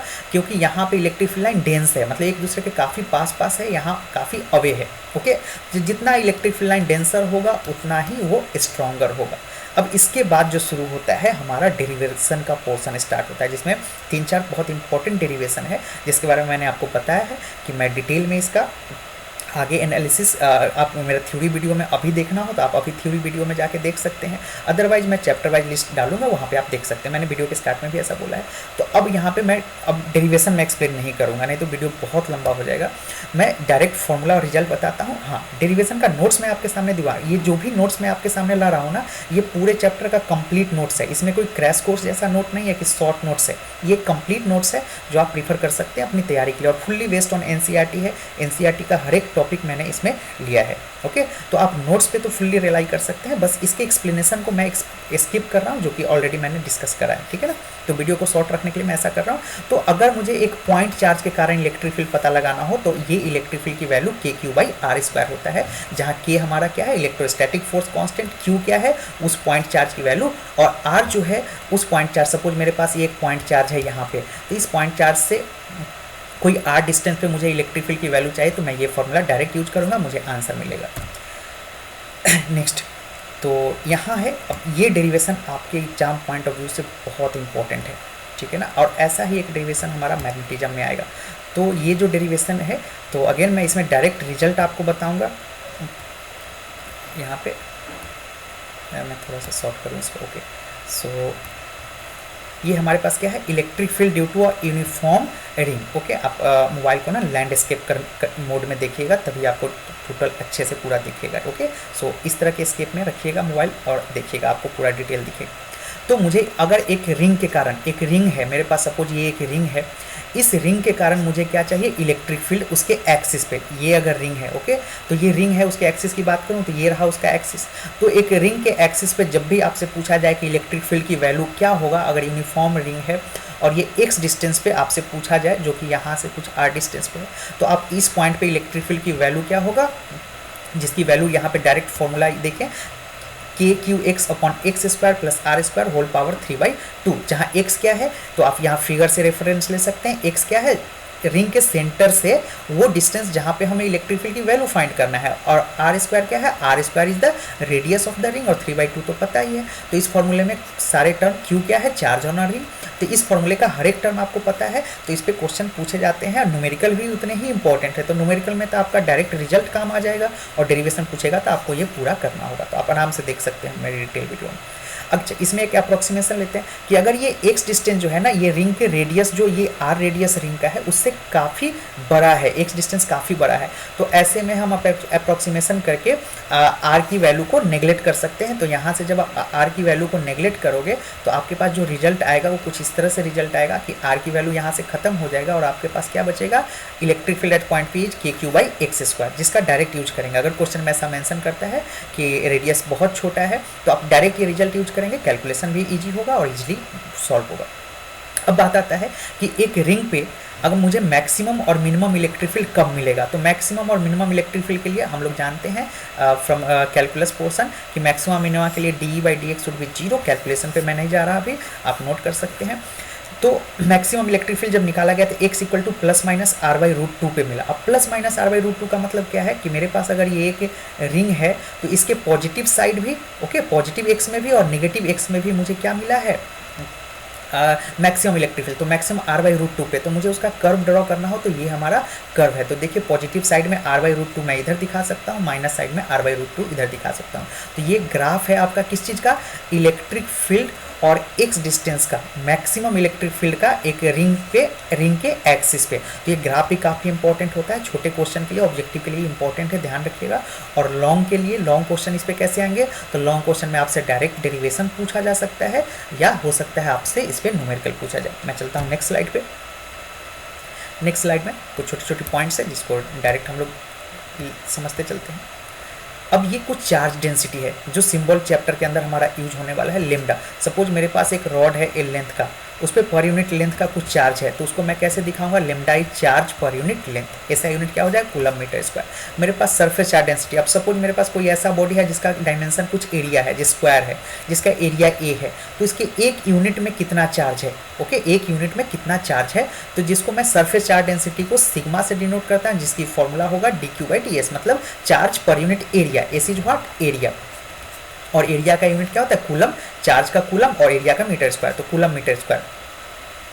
सपोज मेरे पास एक सिलेंडर है, अब इस सिलेंडर की बात करूँ तो सिलेंडर के पास क्या है, वॉल्यूम है, यानी मैं बोलूँ कि इसके एक यूनिट वॉल्यूम का कुछ चार्ज है, तो उस एक यूनिट वॉल्यूम के चार्ज को मैं रो से डिनोट करूँगा, जिसका फॉर्मूला क्या हो जाएगा, d Q by d v, और ऐसा यूनिट हो जाएगा कूलम पर मीटर क्यूब। ये ध्यान रखिएगा, दिस इज सेंटीमीटर क्यूब नहीं है, ये कूलम है, ओके, कूलम। अब यहाँ पे आ जाइए, अभी अभी हमने क्या देखा कि रिंग का एक केस जो देखा, electric field due two point charge, ये तो हमने देख ही चुका है। तो रिंग के एक्सिस पे हमने देखा कि इलेक्ट्रिक फील्ड क्या होता है। अगर रिंग के सेंटर पे बात किया जाए इलेक्ट्रिक फील्ड क्या होगा, तो रिंग के सेंटर पे हमेशा ही इलेक्ट्रिक फील्ड की वैल्यू जीरो होगा, जो डायरेक्ट आप रिजल्ट याद रखिएगा, आपको काम आएगा। यहाँ पे अब आपके पास एक रॉड है, ठीक है ना, एक रॉड है जिसका इलेक्ट्रिक फील्ड हमसे पूछा गया कि एक रॉड के कारण उसके एक्सिस पे इलेक्ट्रिक फील्ड क्या है। तो मैं आपको जल्दी से फिगर एक्सप्लेन करता हूँ बस। ये आपके पास एक रॉड है जिस पे कुछ चार्ज है, तो इस रॉड के एक्सिस पे पॉइंट पी, रॉड के सामने परपेंडिकुलर डिस्टेंस पे किसी पॉइंट पी पे हमें इलेक्ट्रिक फील्ड की वैल्यू चाहिए, तो वो कितना होगा, देखिए ध्यान से, जिसकी वैल्यू मैं डायरेक्ट यहाँ पे आप याद कर सकते हैं कितना होता है, तो electric field equal to 2k lambda by r, जहाँ लेमडा क्या है, लीनियर चार्ज डेंसिटी। अभी अभी हमने आपको बताया कि linear charge density D Q by D L और charge per unit length, okay. And R तो हमें पता ही है, आर क्या है, देखिए यहाँ फिगर से अपन आर के बारे में डिटेल निकाल सकते हैं। यहाँ फिगर में देखोगे, किसी भी पॉइंट के बारे में जानना हो तो आप फिगर के पास रेफर करेंगे। आर देखिए, आर क्या है, जिस पॉइंट पे हमें इलेक्ट्रिक फील्ड निकालना है उस पॉइंट से रॉड तक की परपेंडिकुलर डिस्टेंस हमारा आर है। तो डायरेक्ट हम ये रिजल्ट याद रखेंगे इलेक्ट्रिक फील्ड, ये फॉर्मूला की तरह, कि एक रॉड के कारण उसके सामने किसी भी पॉइंट पे इलेक्ट्रिक फील्ड की वैल्यू कितना होता है, 2k लेमडा बाई आर। अब आता है डाइपोल। अब डाइपोल के बारे में क्या है, इसको मैं थोड़ा सा साइड में एक्सप्लेन करता हूँ। डाइपोल का मतलब है कि जब भी दो इक्वल और अपोजिट चार्ज को, सपोज एक चार्ज प्लस क्यू है और दूसरा चार्ज माइनस क्यू है, तो दो इक्वल अपोजिट चार्ज को अगर एक फाइनाइट डिस्टेंस 2a पे फिक्स कर दिया जाए, है ना, यहाँ ध्यान रखिएगा कि दोनों चार्ज हमारा कैसा है, फिक्स है, तो फिक्स कर दिया जाए तो वो क्या बनाता है, वो पूरे सिस्टम को अपन डाइपोल बोलते हैं, और जिसका डाइपोल मोमेंट होता है, वेक्टर क्वांटिटी होता है, जिसका फॉर्मूला होता है q इंटू 2a, ओके। तो मैं यहाँ नोट्स में रेफरेंस ले लेता हूँ आपको, तो यहाँ देख सकते हैं आप फिगर में कि दिस इज अ डाइपोल। अब ये डाइपोल क्या होता है मैंने तो बता दिया यहाँ पे, एक मिनट रुकिए थोड़ा सा, क्योंकि ये डेरिवेशन का पोर्शन आ गया अपना। तो ये डाइपोल क्या होता है ये तो हमने देख लिया, ठीक है ना। जहाँ डाइपोल में क्या होता है, दो इक्वल अपोजिट चार्ज को एक फिक्स डिस्टेंस पे अपन रखते हैं, है ना। यहाँ ध्यान रखें दोनों चार्ज का मैग्नीट्यूड भी इक्वल होना चाहिए और डायरेक्शन अपोजिट होना चाहिए, तभी डाइपोल बनेगा, और दोनों चार्ज फिक्स होना चाहिए। ये दो कंडीशन कंपलसरी है, तभी जाके डाइपोल बनेगा। और उसका डाइपोल मोमेंट कितना होता है, P is equal to q into 2a, जहाँ Q क्या है, Q is the charge magnitude of charge. अब दोनों पे चार्ज का मैग्नीट्यूड तो सेम है, और 2a is what, 2a is distance of the 2a जो है हमारा distance between the two charge, ये ध्यान रखिएगा। अब इसके अंदर डाइपोल के अंदर दो फॉर्मूला है। दो फॉर्मूला क्या है, तो डाइपोल मोमेंट हमको निकालना होता है, एक डाइपोल के कारण डाइपोल मोमेंट निकालने के लिए कई बार आ जाता है। तो डाइपोल के एक्सिस और इक्वेटोरियल, जो एनसीईआरटी में दिया है एक्सियल पॉइंट और इक्वेटोरियल पॉइंट, सपोज मेरे पास एक डाइपोल है -q और +q, तो जो दो फॉर्मूला हमारे काम का है वो ये पूछा जाता है कि डाइपोल के एक्सिस पे इलेक्ट्रिक फील्ड कितना होगा। तो एक्सिस का मतलब होता है ये वाला लाइन, ओके, ये लाइन जिसके अलोंग रखा है। तो इसमें किसी भी पॉइंट पी पे आइदर दिस साइड और दिस साइड आपसे पूछा जाए इलेक्ट्रिक फील्ड, तो जिसकी वैल्यू मैं अभी आपको बताता हूँ। और एक जो दिया है गया है वो इक्वेटोरियल पॉइंट। इक्वेटोरियल पॉइंट का मतलब क्या होता है, दोनों डाइपोल के बीच सेंटर से पास होने वाला परपेंडिकुलर लाइन। तो इस लाइन पे किसी भी पॉइंट पे आपसे इलेक्ट्रिक फील्ड की वैल्यू पूछा जा सकता है डाइपोल की वजह से। तो जिसकी वैल्यू देखिए ये एक्सियल एक्सिस वाले होगा, एक्सिस वाले का फॉर्मूला कितना हो जाएगा, तो यहाँ पे देखिए डाइपोल मोमेंट कितना हो जाएगा, 2kp/r³, ओके, 2kp/r³, जहाँ p क्या है, डाइपोल मोमेंट है, जिसकी वैल्यू q इंटू 2a होता है। r is what, r is the distance, okay, r is the distance. देखो मैं रेफरेंस आपको फिगर से दिखाता हूँ r की वैल्यू क्या है।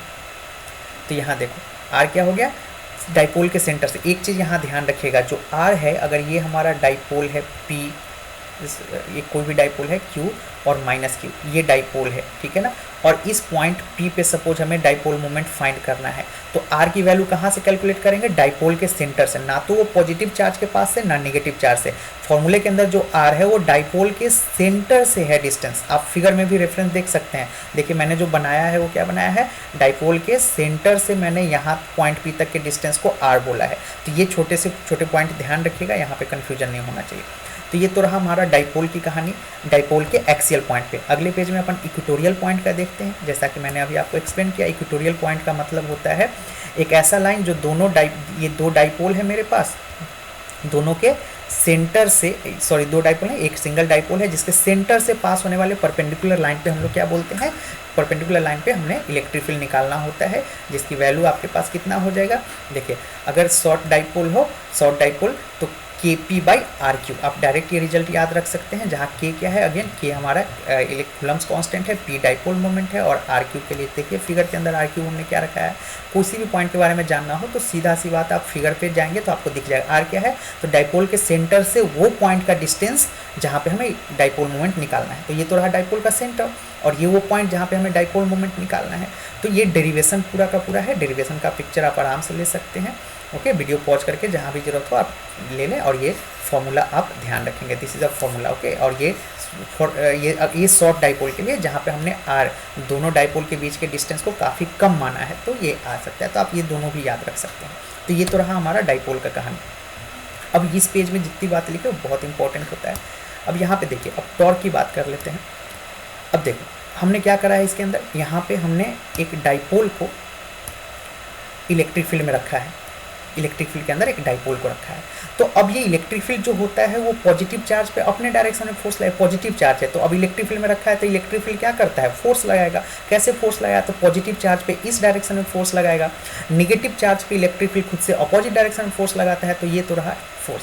अब ये जो दो फोर्सेज है जिसके कारण क्या होता है, टॉर्क, ये डाइपोल क्या होगा, रोटेट करना स्टार्ट करेगा। तो जब भी किसी फोर्स के कारण बॉडी में रोटेशन आता है तो हम क्या बोलते हैं, टॉर्क। तो टॉर्क की वैल्यू कितना हो जाएगा, P इंटू ई, जहाँ P क्या है, P क्रॉस E होता है, जहाँ PE साइन थीटा, थीटा क्या हो जाएगा, एंगल। इलेक्ट्रिक फील्ड ये है और ये रहा डाइपोल मोमेंट, तो ये दोनों के बीच जो एंगल है उसे अपन थीटा बोलते हैं। तो टॉर्क का फॉर्मूला क्या हो जाएगा, PE साइन थीटा, जहाँ P क्या है, डाइपोल मोमेंट, और E इलेक्ट्रिक फील्ड। अब इसमें पूछा जाता है कि स्टेबल और अनस्टेबल इक्विलिब्रियम का मतलब क्या होता है। तो ये तीनों केस आप ध्यान रखेंगे, ऑब्जेक्टिव पॉइंट ऑफ व्यू से ये बहुत इंपॉर्टेंट रोल प्ले करता है, कभी पूछा जा सकता है। अगर थीटा की वैल्यू 0 है, मतलब थीटा की वैल्यू 0 होने का मतलब क्या है, डाइपोल रखा डाइपोल इलेक्ट्रिक फील्ड के डायरेक्शन में। अच्छा एक चीज़ और ध्यान रखिएगा, डाइपोल का डायरेक्शन आप याद रखेंगे। जैसे डाइपोल का डायरेक्शन क्या होता है, अगर ये माइनस क्यू है, क्योंकि डाइपोल हमारा वेक्टर क्वांटिटी है, तो अगर ये माइनस क्यू है, ओके, अगर सपोज ये हमारा माइनस क्यू है और ये प्लस क्यू है, तो डाइपोल का डायरेक्शन क्या होगा, माइनस से प्लस चार्ज की ओर। ओके, डाइपोल मूवमेंट का डायरेक्शन क्या होता है, माइनस से प्लस चार्ज की ओर होता है। तो हम कब बोलेंगे कि theta equal to zero? Theta equal to, theta क्या है, theta is angle between electric field and dipole. तो जब ये इलेक्ट्रिक फील्ड है और मैं क्या करता हूँ, इसी के अंदर जो डाइपोल रखूँगा वो कुछ इस तरीके से रख दूँ। अब देखो ये माइनस क्यू है, ये प्लस क्यू, तो यहाँ डाइपोल मोमेंट माइनस से प्लस क्यू इस डायरेक्शन में होगा। तो यहाँ देखिए इलेक्ट्रिक फील्ड और डाइपोल मोमेंट दोनों सेम डायरेक्शन में है।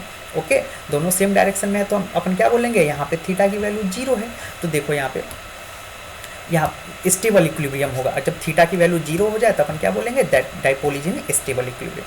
थीटा इक्वल टू 90 डिग्री हो जाए, 90 डिग्री हो जाए तो देखिए माइनस से प्लस की और इलेक्ट्रिक फील्ड की डाइपोल मोमेंट का डायरेक्शन माइनस से प्लस की ओर ये रहा, this is the direction of dipole moment, this is direction of electric field, theta 90 degree. और फॉर्मूला क्या होता है, साइन 90 पे पी साइन थीटा होता है ना। अभी अभी हमने आपको बताया पी साइन थीटा, यहाँ थीटा 90 है तो साइन 90 का वैल्यू 1 हो जाएगा। तो कभी भी आपसे मैक्सिमम टॉर्क कब लगता है, जब डाइपोल 90 डिग्री पे रखा जाता है। कई बार क्वेश्चन एग्जाम में ऐसा आ चुका है कि आपसे ओरिएंटेशन ही ड्रॉ करने के लिए बोल दिया जाए कि मैक्सिमम टॉर्क लग रहा है, ओरिएंटेशन ड्रॉ करो, तो आपको ये फिगर ड्रॉ करना होगा। स्टेबल इक्विलिब्रियम का ओरिएंटेशन पूछा जाए, ऐसे सवाल आ चुके हैं, तो आप इसको कर सकते हो, इस फिगर के साथ याद रखिए। अब थीटा इक्वल टू 180, 180 का मतलब क्या होता है, आप प्लस को इधर कर दो, माइनस को इधर कर दो, तो अब डाइपोल का डायरेक्शन ये रहा और इलेक्ट्रिक फील्ड का डायरेक्शन क्या है, ये देखिए डाइपोल मोमेंट और इलेक्ट्रिक फील्ड के बीच डायरेक्शन कितना आ गया, 180 डिग्री आ गया। इट मीन्स व्हाट, यहाँ पे अनस्टेबल इक्विलिब्रियम है, तो दिस इज अनस्टेबल इक्विलिब्रियम। यहाँ पे मैक्सिमम टॉर्क, यहाँ पे मिनिमम टॉर्क। अब इलेक्ट्रिक फ्लक्स की बात कर लेते हैं।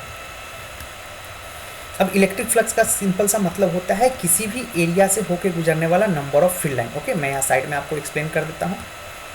सपोज मेरे पास कोई एरिया है, ओके, अब इस एरिया से बहुत सारे फील्ड लाइन होके गुजर रहे हैं। The number of field line crossing through a particular area is, अब इस एरिया से कोई एरिया ए है जिससे इलेक्ट्रिक फील्ड होके गुजर रहा है, तो अपन इसे क्या बोलेंगे, इलेक्ट्रिक फ्लक्स, जिसकी फॉर्मूला होता है, इलेक्ट्रिक फ्लक्स को फाई से डिनोट करते हैं, जिसका फॉर्मूला होगा E dot D S.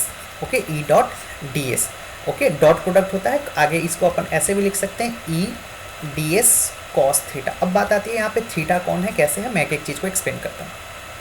Electric field तो ये रहा, डीएस क्या हो गया, एरिया हो गया, जो भी एरिया से ये क्रॉस कर रहा है ना उसे अपन बोलते हैं डीएस। डीएस इज एरिया, यहाँ पे आपका नोट्स में लिखा हुआ। अब थीटा की बात करते हैं, तो थीटा क्या होता है, जैसे सपोज ये इलेक्ट्रिक फील्ड है, ओके, अब ये इलेक्ट्रिक फील्ड है और इसके अंदर जो है आपका कोई एरिया है जो इस तरह से एरिया रखा हुआ है, तो एरिया वेक्टर क्या होता है, एरिया वेक्टर का मतलब होता है DS is area vector. Okay, area को जरूरत पड़ने पे हम वेक्टर की तरह ट्रीट कर सकते हैं। तो एरिया वेक्टर हमेशा कैसा होता है, सरफेस के परपेंडिकुलर। जैसे सपोज यहाँ पे मेरे पास ये है, तो इस पे एरिया वेक्टर की मैं बात करूंगा तो ये रहा एरिया वेक्टर, इस बॉडी पे परपेंडिकुलर जो होगा वही एरिया वेक्टर होगा। तो यहाँ इसमें जो थीटा है वो इलेक्ट्रिक फील्ड और एरिया वेक्टर के बीच का एंगल है। तो यहाँ तो इलेक्ट्रिक फील्ड के साथ कोई इशू नहीं, इलेक्ट्रिक फील्ड तो इधर है। अब थीटा आपको फाइंड करना हो तो ये अगर कुछ एंगल पे रखा हुआ है, तो सपोज ये कुछ एंगल इलेक्ट्रिक फील्ड के साथ, ये D S, this is area vector, हमने इस पे परपेंडिकुलर डाला, and this is theta. Okay, this is theta. तो फ्लक्स की वैल्यू क्या हो जाएगा, E D S cos theta. तो थीटा समझ में आया, theta is angle between electric field and area vector. और एरिया वेक्टर कैसे कैलकुलेट करेंगे, तो उस पार्टिकुलर बॉडी पे अपन जस्ट एक परपेंडिकुलर लाइन ड्रॉ करेंगे, उससे अपन एरिया वेक्टर कैलकुलेट कर सकते हैं, थीटा निकाल सकते हैं। तो ये रहा ई डी एस। कभी कभी आ जाता है पॉजिटिव फ्लक्स और नेगेटिव फ्लक्स क्या होगा। सपोज मेरे पास ये एक एरिया है, ओके, अगर इलेक्ट्रिक फील्ड की बात करें तो ये रहा हमारा इलेक्ट्रिक फील्ड, ठीक है ना। अब इसमें सपोज एरिया वेक्टर हमारा इस डायरेक्शन में है, तो अपन क्या बोलेंगे, फ्लक्स जो है वो कैसा है, पॉजिटिव। क्यों, क्योंकि इलेक्ट्रिक फील्ड और एरिया वेक्टर इस डायरेक्शन। लेकिन अगर इधर के सरफेस की बात करें तो इधर के सरफेस का एरिया वेक्टर इधर है और इलेक्ट्रिक फील्ड आगे है, तो इस केस में इलेक्ट्रिक फील्ड इस डायरेक्शन में है और एरिया वेक्टर इस डायरेक्शन में है। तो यहाँ अपन फ्लक्स के बारे में क्या बोलेंगे, निगेटिव फ्लक्स। ओके, तो आई होप आपको फ्लक्स समझ में आया। फ्लक्स का सिंपल सा मतलब है किसी भी एरिया से होके गुजरने वाले नंबर ऑफ फील्ड लाइन को बोलते हैं। तो यहाँ पे मैंने इन्हीं सारी बातों को कंपाइल किया है नोट्स के रूप में। यहाँ पे मैंने आपको एक्सप्लेन कर ही दिया डी एस डी फाई क्या होता है, यहाँ पे हमने कॉस थीटा के टर्म में भी आपको ये सब एक्सप्लेन कर दिया गया। किसी भी सरफेस से टोटल फ्लक्स चाहिए तो इंटीग्रेट करना होगा ई डॉट डी एस। अब यहाँ नीचे कुछ इंपॉर्टेंट पॉइंट है। इलेक्ट्रिक फ्लक्स ऑब्वियस सी बात है, कॉस थीटा है, थीटा कब होता है, जब स्केलर प्रोडक्ट होता है, तो इलेक्ट्रिक फ्लक्स स्केलर प्रोडक्ट है। इसका यूनिट ध्यान रखेंगे, डायमेंशन ध्यान रखेंगे, ओके। और यहाँ पे पॉजिटिव, जीरो, नेगेटिव कब होगा, तो ऑब्वियस सी बात है थीटा के वैल्यू के अकॉर्डिंग जब थीटा 0 से 90 के बीच में हो तो कॉस थीटा की वैल्यू 0 से 90 में कैसा होता है, पॉजिटिव होता है। तो अपन क्या बोलेंगे, फ्लक्स की वैल्यू पॉजिटिव है। 90 पे अगर थीटा की वैल्यू 90 हो, है ना, थीटा की वैल्यू 90 डिग्री हो तो कॉस 90 की वैल्यू 0 होता है, तो उस केस में फ्लक्स हमारा क्या हो जाएगा, 0। 90 टू 180 के बीच में कॉस की वैल्यू नेगेटिव होता है तो फ्लक्स की वैल्यू क्या होगा, नेगेटिव होगा। तो ये तो रहा फ्लक्स की पूरी कहानी। अब आके हमारा गॉस थ्योरम, और ये चैप्टर का सबसे इंपॉर्टेंट पार्ट जिससे हमेशा क्वेश्चन आते ही आते हैं, हर साल लगभग इससे क्वेश्चन आपको मिलेंगे ही मिलेंगे, आइदर शॉर्ट क्वेश्चन हो, लॉन्ग क्वेश्चन हो। तो इस चैप्टर का सबसे इंपॉर्टेंट पोर्सन हमारा गॉस लॉ हो जाता है। गॉस लॉ फ्लक्स पे ही बेस्ड है। इसको मैं थोड़ा जूम करके यहीं से एक्सप्लेन करते चलता हूँ, ओके। सो गॉस थ्योरम सिंपली क्या कहता है, सबसे पहले तो गॉस लॉ एप्लीकेबल कैसे है, क्लोज सरफेस। क्लोज सरफेस का मतलब होता है जैसे ये सिलेंडर रहा अपने पास, है ना, या क्यूब रहा, क्यूबॉइड रहा, तो इस तरह के सरफेस को अपन कैसा बोलेंगे, क्लोज सरफेस। तो सबसे पहला पॉइंट ध्यान रखिएगा कि गॉस लॉ क्या है, क्लोज सरफेस के लिए गॉस लॉ एप्लीकेबल है, ओके। और गॉस लॉ क्या कहता है, किसी भी क्लोज सरफेस से जो सपोज यहाँ पे चार्ज की है, तो किसी भी क्लोज सरफेस से जो नेट फ्लक्स होगा वो कितना होगा, Q/ε0 टाइम्स Q/ε0, ठीक है। तो ये गॉस लॉ का सबसे पहला पॉइंट, दो सबसे इंपॉर्टेंट पॉइंट है गॉस लॉ से रिलेटेड, वो क्या है कि गॉस लॉ हमेशा क्लोज सरफेस के लिए एप्लीकेबल है। और क्लोज सरफेस के लिए गॉस लॉ कैसे डिफाइंड है, तो गॉस लॉ ये कहता है कि किसी भी बॉडी से जो नेट चार्ज होगा, नेट फ्लक्स होगा, वो 1/ε0 times the charge enclosed within the it. Net flux की वैल्यू जो होगा वो 1/ε0 time charge enclosed within it, ये ध्यान रखिए। तो इसी को मैंने Q/ε0 लिखा। ये Q क्या है, तो Q सपोज एक ये है और एक Q यहाँ पे है, तो गॉस लॉ के अकॉर्डिंग चार्ज की वैल्यू कौन है, जो सरफेस के अंदर है। ये जो सरफेस के अंदर है ये चार्ज किसी काम का नहीं है गॉस लॉ कैलकुलेट करने के लिए। गॉस लॉ कैलकुलेट करने के लिए हमेशा सरफेस के अंदर वाले चार्ज की वैल्यू को हम लेते हैं। तो ये 3 पॉइंट ध्यान रखिएगा। यहाँ मैं पॉइंट से यहाँ से एक्सप्लेन करता हूँ आपको। पहला तो गॉस लॉ का डेफिनेशन है जो मैंने अभी आपको बोला है ना। अब गॉस लॉ से क्या हेल्प होता है, हमें इलेक्ट्रिक फील्ड की वैल्यू वगैरह बहुत आसानी से कैलकुलेट करने में हेल्प मिलता है। अभी आगे जब मैं डेरिवेशन आपको दिखाऊंगा तो वहाँ से और अच्छे समझ आएगा। और ये किसी भी क्लोज सरफेस के लिए अप्लीकेबल है, ओके। तो यहाँ से गॉस लॉ से रिलेटेड कुछ अच्छा, जो गॉसियन सरफेस, अब ये क्लोज सरफेस जो है ना अपन सिलेक्ट अपनी मर्जी से कर सकते हैं, बशर्ते वो क्लोज होना चाहिए। और वो सरफेस जिस पे अपन गॉस लॉ लगाते हैं उसे गॉसियन सरफेस बोलते हैं। तो गॉस लॉ के एप्लीकेशन से इलेक्ट्रिक फील्ड का कैलकुलेशन बहुत आसान हो जाता है। कैसे, जैसे देखिए एक स्फीयर है, अगर इस स्फीयर का मुझे विदाउट गॉस लॉ यूज करना हो तो 1 से 1.5 पन्ने का जाएगा, जैसा कि पीछे मैं अभी आपको दिखाऊंगा भी। तो ये ध्यान रखना है कि अगर एक सॉलिड स्फीयर है, okay, this is for conducting sphere, okay. Conducting sphere मतलब it means this is a hollow sphere, this is for hollow sphere. अगर हॉलो स्फीयर है तो हॉलो स्फीयर में अगर ये हॉलो स्फीयर है, ओके, तो 3 पॉइंट, एक तो सरफेस के अंदर, एक तो सरफेस पे और दूसरा सरफेस के बाहर, तीनों पॉइंट पे इलेक्ट्रिक फील्ड कैलकुलेट करने के लिए गॉस लॉ के हेल्प से एग्जाम में कई बार क्वेश्चन आ चुके हैं। तो ये VVI टॉपिक गॉस लॉ कर लें, क्योंकि ये कई बार एग्जाम में पूछे जा चुके हैं डायरेक्ट डेरिवेशन। तो यहाँ पे आउटसाइड अगर हॉलो स्फीयर है तो उसके आउटसाइड पॉइंट पे KQ/x² होगा इलेक्ट्रिक फील्ड की value, okay. Inside the sphere क्या हो जाएगा, इलेक्ट्रिक फील्ड की वैल्यू 0 हो जाएगा, क्योंकि अंदर कोई चार्ज ही नहीं है। गॉस लॉ के लिए हमको चार्ज लगाना पड़ेगा, इस गॉसियन सरफेस लगाना होगा। तो हॉलो स्फीयर के अंदर कोई चार्ज नहीं है, इसलिए electric field inside the hollow sphere is 0। Surface पे, अब ये हॉलो स्फीयर के सरफेस पे बात करें तो KQ/r², r क्या है, r इज रेडियस। अब इन दोनों फॉर्मूले को ध्यान से देखें, दोनों फॉर्मूला सेम है, बस सरफेस की बात करें तो रेडियस आ जा रहा है, सरफेस के बाहर बात कर रहे हैं तो वो कोई पार्टिकुलर डिस्टेंस x डिस्टेंस होगा सेंटर से, जिससे बोल रहे हैं। तो ये तो रहा हॉलो स्फीयर से। अब यहाँ पे हम लोग देख लेते हैं। अब ये देखिए, यही डेरिवेशन मैंने पीछे जो कराया था electric field due to a straight wire, वो करीब 1 से 1.5 पन्ने का था। यूजिंग गॉस लॉ देखिए डेरिवेशन कितना आसान हो जाता है, आप इसके डेप्थ एनालिसिस आराम से देख सकते हैं। तो एक यही फॉर्मूला हमने ड्राइव करा था 2k λ/r, तो गॉस लॉ के हेल्प से महज 3 स्टेप में ये हमारा काम हो जाता है। तो एक स्ट्रेट वायर के कारण इलेक्ट्रिक फील्ड की वैल्यू ये रहा। अब ये है एक सीट, ये ध्यान रखेंगे बहुत काम का फॉर्मूला है। अगर मेरे पास एक सीट हो तो उसके कारण इलेक्ट्रिक फील्ड कितना होगा, तो σ/2ε, जहाँ सिग्मा क्या है मैंने बताया, sigma is surface charge density, okay. तो ये फॉर्मूला आप ध्यान रखेंगे। इस पे एक लास्ट कंसेप्ट है सॉलिड स्फीयर। हालांकि सॉलिड स्फीयर डायरेक्ट एनसीईआरटी में नहीं दे रखा है, बट स्टिल इसको भी आप जानिएगा, जरूरी है जानना, ठीक है। देखिए अब सॉलिड स्फीयर के कारण इलेक्ट्रिक फील्ड की वैल्यू कितना होता है, रो आर बाई 3 एप्सिलॉन, जहाँ रो क्या है, वॉल्यूम चार्ज डेंसिटी। रो के बारे में मैंने आपको बता रखा है, वॉल्यूम चार्ज डेंसिटी मतलब volume charge per unit volume, q by v. Okay, तो ये आप फॉर्मूला याद रखेंगे। और एक और चीज़ ध्यान रखिएगा, हॉलो स्फीयर और सॉलिड स्फीयर के केस में आउटसाइड, ओके, और सरफेस, हॉलो स्फीयर और सॉलिड स्फीयर का जब बात आए तो आउटसाइड, बाहर और सरफेस पे रिजल्ट सेम रहता है, बस चेंज कहाँ होता है, अंदर। क्योंकि अगर ये सॉलिड स्फीयर है तो इसके अंदर भी चार्जेज हैं। तो जो मैंने हॉलो स्फीयर में बताया कि इनसाइड क्या होता है, electric field inside the hollow sphere 0 होगा, but in case of solid sphere electric field क्या होता है, रो आर बाई 3 एप्सिलॉन। क्यों, क्योंकि अब इसके अंदर भी चार्ज है, हॉलो स्फीयर में अंदर कोई चार्ज नहीं था, इसलिए इलेक्ट्रिक फील्ड था 0।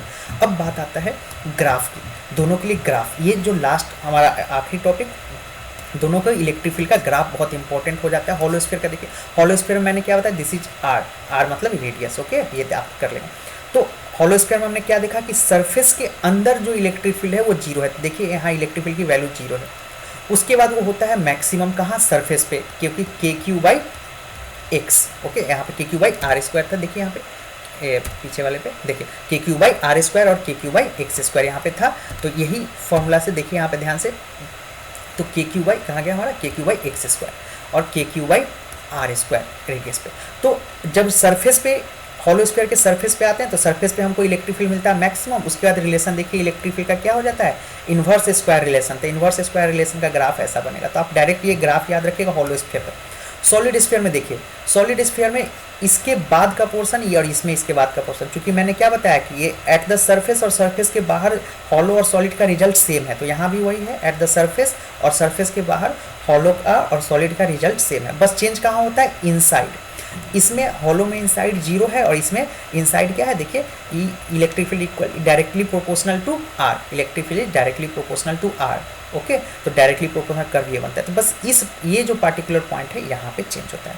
तो मैंने इस वीडियो के अंदर एनसीईआरटी के एक एक टॉपिक को मैंने बहुत डिटेल में डिस्कस करा, पूरे चैप्टर का नोट्स कंप्लीट दिया, और एक्सेप्ट थ्योरी को छोड़ के मैंने थ्योरी बोल रहा हूँ, डेरिवेशन पोर्शन छोड़ के मैंने हर चीज़ को एक्सप्लेन किया। तो आई होप आपको वीडियो पसंद आया हो। आप अपने नीड के अकॉर्डिंग वीडियो को स्लो या फास्ट करके देख सकते हैं। जो हमारा अगला वीडियो होगा इसी पे बेस्ड होगा। अब अगले वीडियो में मैं कुछ न्यूमेरिकल, कुछ क्वेश्चंस ऐसे जो एग्जाम में ज़्यादातर पूछे गए हैं पिछले कई सालों में, जो ज़्यादा चांसेज होंगे कि आने का, 100% तो प्रिडिक्ट कोई नहीं कर सकता, बट ऐसे क्वेश्चन लूँगा जिससे आपको फाइनल एग्जाम के अंदर बहुत हेल्प डेफिनेटली मिलेगा। तो आप कंटिन्यू रखें। अच्छा, वीडियो हमारा अल्टरनेट डे आएगा, ओके, अल्टरनेट डे वीडियो जैसे आज आया तो अगला वीडियो आपका परसों आएगा, ठीक है। तो इस तरह से मैं कोशिश करूँगा कि पूरे चैप्टर का कर दूँ, और जो बीच का जो पोर्शन छूटा हुआ है ना, अल्टरनेट डे कौन सा वीडियो आएगा, क्रैश कोर्स का, ध्यान रखिएगा। ये जो क्रैश कोर्स हमने शुरू करा है इसका वीडियो अल्टरनेट डे आएगा, और जो कुछ चैप्टर डिटेल में पढ़ना छूट रखा है हमारा पार्ट 2 वगैरह, उसका वीडियो भी मैं बीच बीच में कोशिश करूँगा डालते रहूँगा। तो आप चैनल के साथ कनेक्ट रहें, मैं आगे भी अपलोड करता रहूँगा। Thank you.